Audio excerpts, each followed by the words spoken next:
This week the CHARAL IMOCA team released their reveal video of their next generation Vondee Globe Yacht, CHARAL 2. And it is stunning. Here it is, so enjoy.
This is the weekly sailing highlights show, The World on Water, July 8, 2022. The Superyacht Cup Palma 2022 got off to a flying start with a quartet of J-class yachts, conducting a superb symphony of sail racing, out on the sparkling waters of the Bay of Palma, to launch the latest edition of Europe's longest-running superyacht regatta. It's great to see the Superyacht Cup back in full force. It's an event that lives within you for the whole year. 1, 2, 3.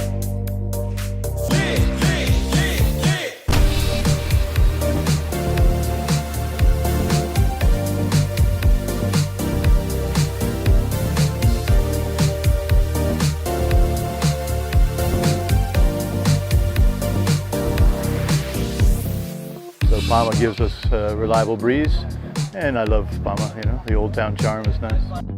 This Palma is like the centre of the Med. Oh, it's fantastic, yeah, always good. Yeah, it looks like we have good breeze. It's going to be a really exciting few days.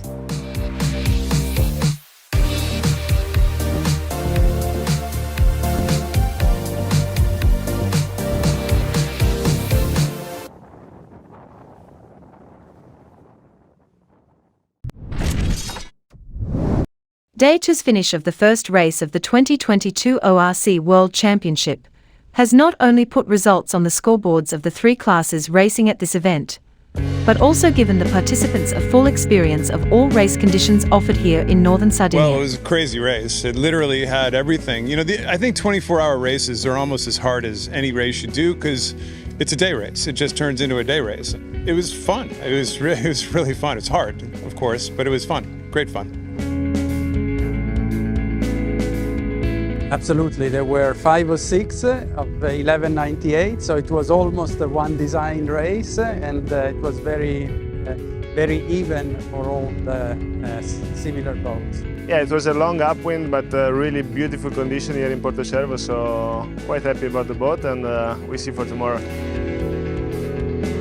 For us, it was a very important race because we finished in front of all the others 142. Very happy because we are tired, but if the results are good, it's better for sure. So it was an amazing race. It was a difficult one. I've had better, but it was really nice. So.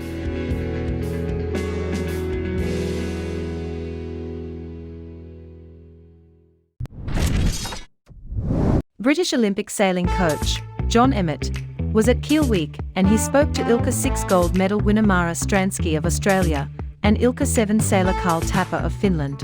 I'm here in Kiel and it's actually the first day of racing at the Kiel Olympic week.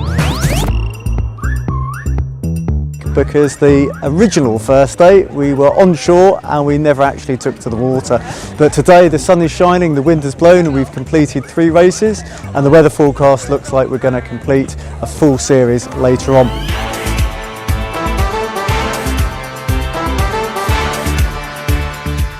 The organisation here has been absolutely fantastic, and it's a great place to come from the Olympic classes. So have a great show, and I hope to join you later.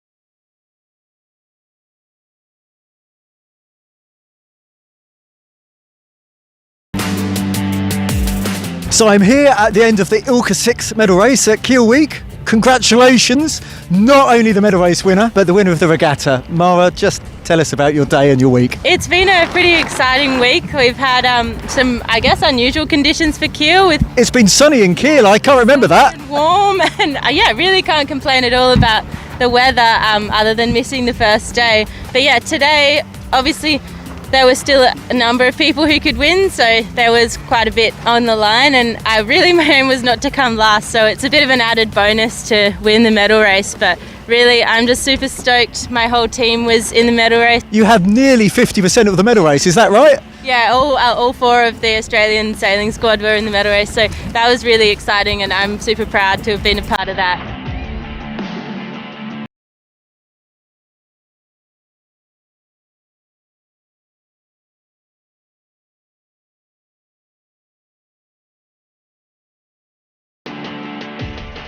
So I'm now with the ILCA 7 champion of Kiel IMOCA. Started from the pin.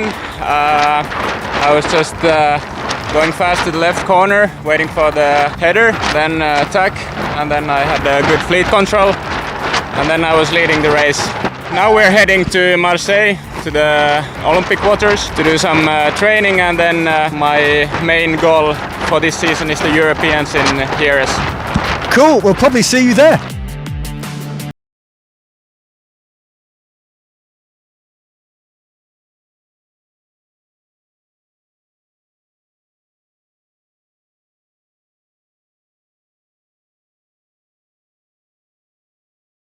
If you've enjoyed this video, please remember to like, share and subscribe. NJR, the Norse god of the sea and the wind, was clearly smiling upon both the 44 Cup Marstrand and local team Artemis Racing for the first day of the 2022 44 Cup's third event, off Western Sweden's holiday hotspot of Marstrand. The 44 Cup has arrived in Marstrand, Sweden, home waters of Torben Törnqvist's Artemis Racing, for its mid-season event. It's always great to be here. Everyone in Sweden is so kind and great and nice, and look at the weather. I mean, it's been perfect for 4 days. It might change as the weekend comes up, but no, it's awesome. We've just had great conditions. The beautiful island of Marstrand has been hosting the 44 Cup annually since 2011. By far the best track record here is that of Chris Bacon Team Aqua, who have won 5 times.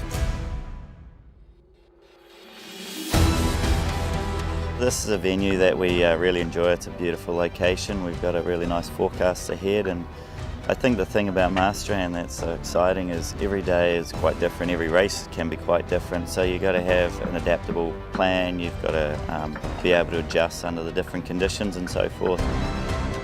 The opening day of the regatta was summery, sunny and warm with light to moderate winds, but conditions in which teams struggled to be consistent. The local heroes in Artemis Racing started impressively, winning the first race to end the day leading overall, but tied on points with Team Nika, winner of today's second race. Race 3 was won by Nico Punz's Charisma, now third overall, 4 points behind. Meanwhile, the Swiss newcomers on Black Star Sailing Team got off to an impressive start, securing a third place in race 1, despite discovering a hole in their spinnaker. Happy to finish third on the first race, even we had the kite broken on the second top mark. And yes, in these conditions, I think it's nearly possible for everybody to win against each other. It was a little bit crazy, scary, but we managed good to focus on our boat. Don't care about the left or right, and just tried to not keep too much power in the kite to scratch them more. Stay tuned for racing when it resumes tomorrow at 11:30.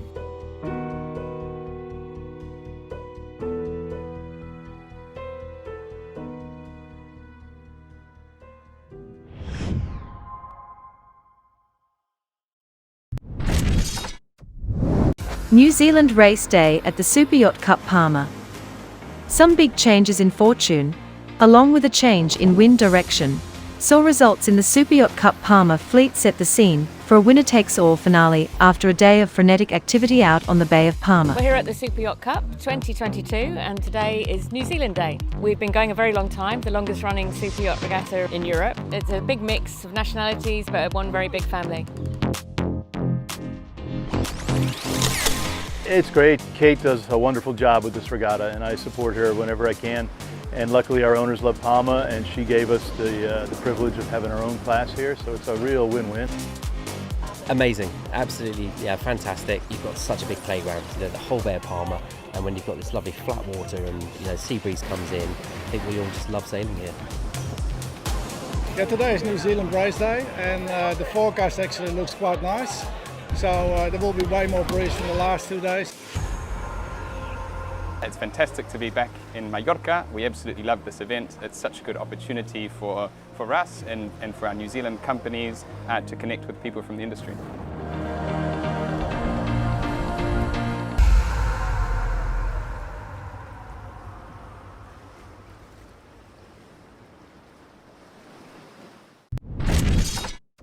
The Corinthian Yacht Club National Women's Invitational Team Race for the Thayer Trophy, the US's only 3-against-3 women's team racing regatta, in Kiel boats with spinnakers, took place in the waters off historic Marblehead, Massachusetts, with 6 teams going head-to-head in 2 days of tough competition and challenging wind conditions. We are here at Corinthian Yacht Club for the final day of the Thayer Trophy. Hi, I'm Martha Parker for T2P TV.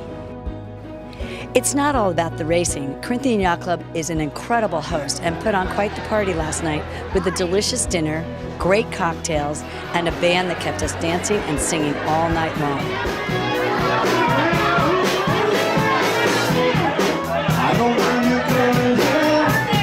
Today we are going to go through the full second round robin and then we will go into the finals. At top of the leaderboard is Bristol Yacht Club, and we have lots of racing to go.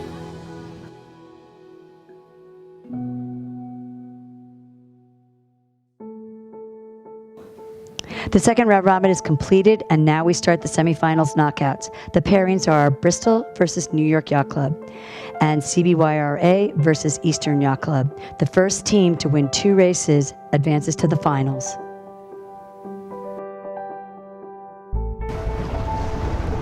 Coming up on 30 seconds with Bristol versus Eastern Yacht Club. Bristol in the green, looks like they have the upper hand. 20 seconds to go, and New York Yacht Club in the blue, and CBYRA is in the red.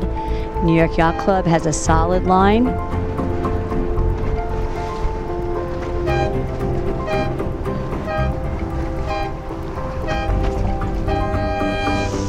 All clear. And Eastern takes the win. New York has the 2, 3, 4 for the win for the match. That is 1 Bristol Yacht Club. That was a win for New York. They had a 1, 3, 4, and the CBYRA team could not hold them off. 20 seconds to go, and Bristol is in a good position with a 1-2 start.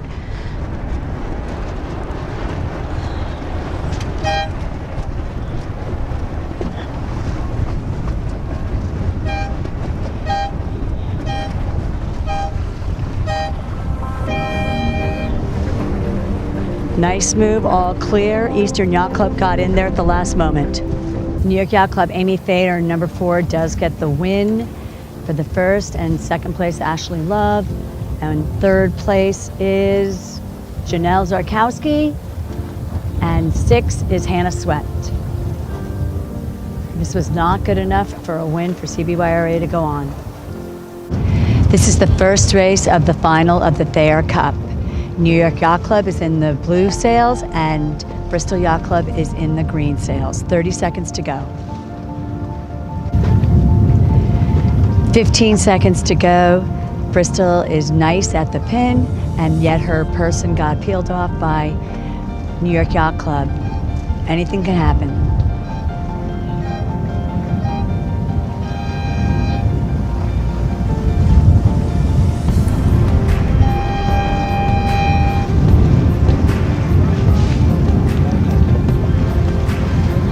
Boat number 12 was over. She is rerounding the mark. And that puts a nice little advantage for New York Yacht Club. The finish of the first race of the finals in the green sails 11 is Bristol going with a 1, and number 10 is a 2. So that's a win for Bristol. She is 1 up. This is the best of 3.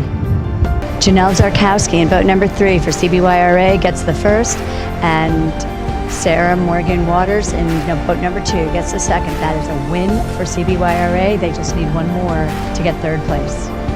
This is the second race of the finals of the Thayer Cup.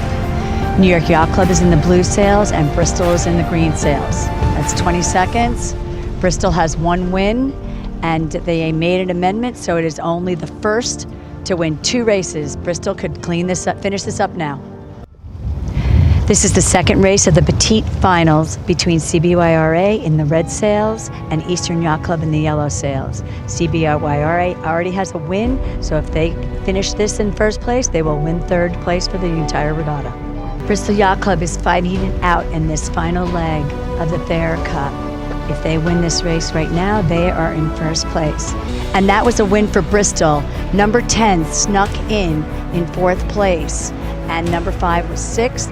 And that will give Bristol the win for the regatta. And that's a wrap for the Thayer Cup. Congratulations to Bristol for their first place, New York Yacht Club for their second place, and Chesapeake Bay Yachting Race Association for their 3rd place. Great competitors, great racing, and in challenging conditions. This is Martha Parker for T2P TV. See the full video of the Corinthian Yacht Club's Thayer Trophy Sunday Finals on youtube.com, T2P. Sailing on demand. From southwesterly winds gusting up to 20 knots, and one of the sharpest sea states the class has endured, dropping to 5 to 6 knots, and the lightest conditions sailable by the nimble RC-44. The 44 CU Marstrands, penultimate day, provided a complete test for the teams off West Sweden's holiday hotspot. The penultimate day of the 44 Cup Marstrand started big as was forecast.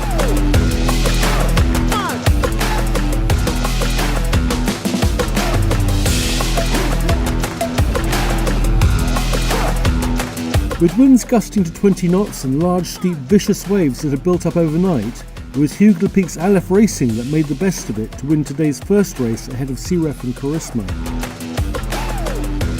The 44 Cup's big win specialists, Nico Prince's Charisma, followed their 3rd with a bullet in race 2, in which they came home ahead of Team Aqua, Chris Bake's team having pulled ahead of Team Nico on the first downwind. Quite tricky for Nico and the trimmers and stuff, and everyone keeping the boat going and keeping good modes and upwind and downwind. Some good ways to be caught, and we enjoyed the day. By the 3rd and final race of the day, the wind had dropped to single figures and the sea was abating too. In this it was Igor Lars' Team Searef that led across the line in another special finish within Marstrand Harbour. The Slovenian team defended well in a stiff match race to the line with Aleph after the fleet had compressed in the fading breeze. It was extremely tough from strong wind to light wind, extremely complicated day, big waves, and so Cheese and Javi helped a lot, pulling the speed, and Edo made great tactics, so it paid out. Going into the final day, Team Searef leads by a mere point from Charisma, but as is typical in the 44 Cup, just 9 points separate the top 6 teams, including Team Aqua, Aleph Racing, Artemis Racing and Team Nika. All are capable of being on the podium tomorrow, or even winning the 44 Cup Marstrand outright.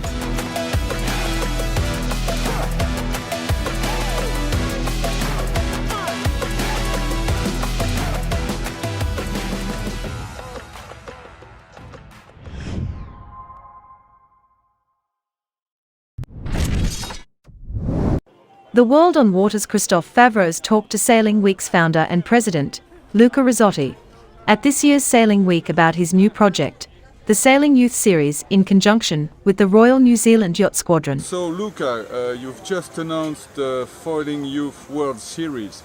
can you describe to our Australian and New Zealand audience what is that big project? Well, the Foiling Youth World Series is a new series dedicated to youth, as the name say, age 16 to 24, that we have developed together with the Royal New Zealand Yacht Squadron, with World Sailing and with China Sport Industry Group. The series will have in 2023 the first 4 to 5 events. We have many locations in discussions, including in Australia and in New Zealand. The boats that we aim to use are the Moths, the Wasp or the Switch, the NACRA 15 FCS, and then wing foil, wind foil and kite foil. In kite and IQ foil we're going to use basically the youth Olympic development equipment. This is practically a new pathway for youth to access top events like say GP and the America's Cup, alongside the normal, so to speak, Olympic pathway and ocean racing pathway. We have a new pathway which is basically foiling. We want to turn talented young sailors into professional foiling sailors. So Luca, it's going to be a round the world circuit apparently. Can you give us a few informations about the potential destinations? Yes, we are now talking to 10 destinations spread around the globe. We then will go down to the 4 to 5, which will represent the actual series in 2023. At the moment we have discussions with locations in Australia, in New Zealand, in China, in the Middle East, in Europe and in the United States of America. Okay, thank you Luca. Thank you Christoph. Just one race was sailed on the 4th day of the 2022 5.5 meter World Championship at Hank Yacht Club in Norway. The win went to Jean Genie, who put on a dominant display in the tough conditions.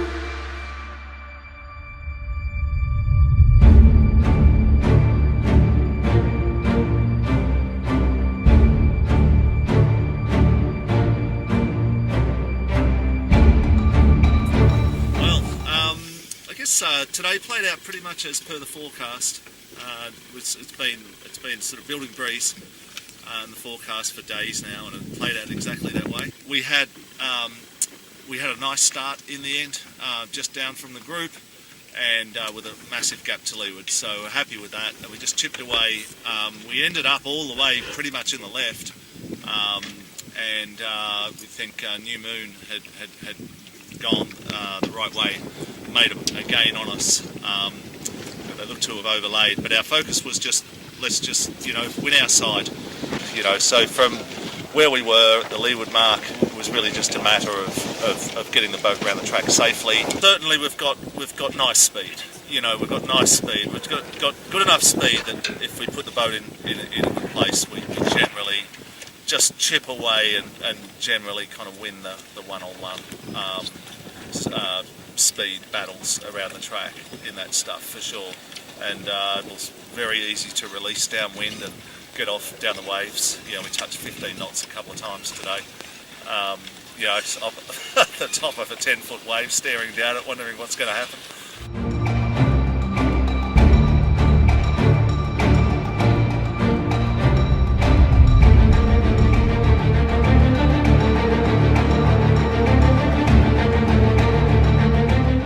So obviously we're here because Hunk is one of our favourite spots to be.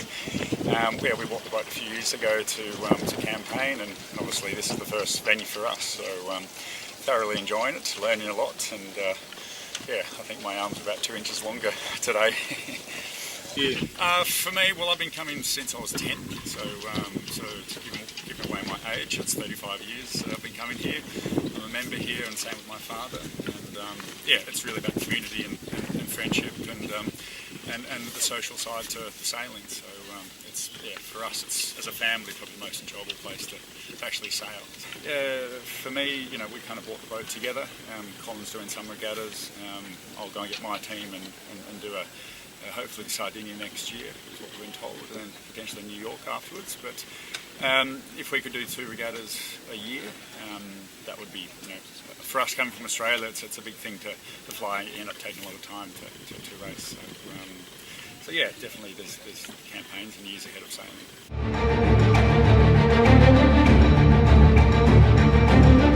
It's just fantastic to be back at Honka and competing. We bought the boat so we could come over here and compete, and Frank, my father, and I came and sailed here a lot for about 3 or 4 years back in the 70s, and I always had the dream of coming back as a father and son thing and bringing my son back at him, and fortunately we talked him into making the trip. We've just been having a lot of fun. We figure we can get in the top 10 in any one of these races against these professional sailors and crews. We're doing extremely well. The intention is that we'll campaign it. There's 4 Australians here in Honka this year, and the 4 of us are looking to campaign our boats on the sort of European and international 5.5 circuit. I'm just hoping that I can convince Adam to come back and do it with me, because to me that's what it's all about. I'm not really expecting to be on the podium, but I'm expecting to come here and have a lot of fun and enjoy the company of some really nice people. And the venues that the Fives choose are, you know, just amazing places, parts of the world to go to.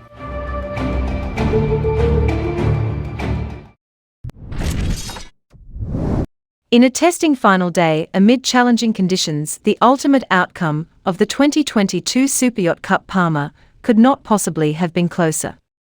The destination of the overall Superyacht Cup Palma trophy remained in doubt until the end of the St. Regis race day, with the end result only decided on countback. Superyacht Cup is always a great regatta to be part of. For me, it's a thrill to be racing massive big boats, but really closely raced with the top level teams and tacticians all around. Racing has been incredibly exciting. It's fabulous to be in Palma. We absolutely love it. And then you come out here to the St. Regis and you feel like you're in sort of another world in this beautiful, beautiful landscaping. Just a lovely combination of friendship and real professional, serious sailing. It's magical to be here. It's been great, you know, it's nice and social. It's everyone's sort of getting back to how we used to be, I guess. And it's really nice to see all the owners just really wanting to get back amongst it, and I can see it all just growing from here again, so which would be nice. The Superyacht Cup in Palma is always a great event. You know, Palma's one of the great sailing venues in the world, and it's unbelievable to have 4 J's racing on the water, and with a little bit of luck maybe we'll get some more in years to come. We weren't really expecting to certainly win the class and absolutely not win the overall, but very happy with the result.